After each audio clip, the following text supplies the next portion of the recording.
To enable or disable tracking app in rear camera Samsung Galaxy S9 or S9 Plus. Open Camera app. From a home screen, swipe up or down from the center of the display to access the app's screen.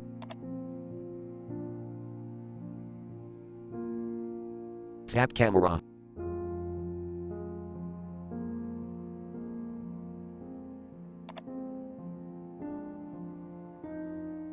Tap Settings icon.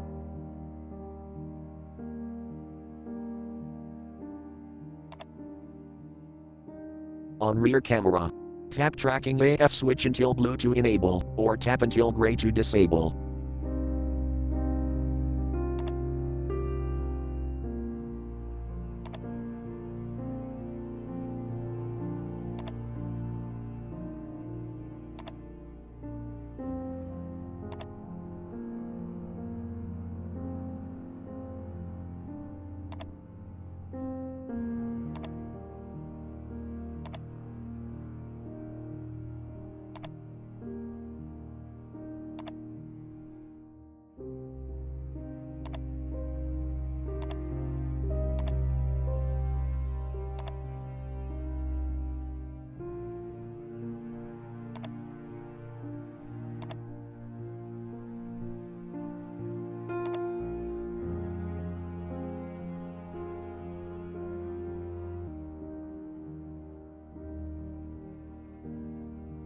Thank you for watching. Have a nice day.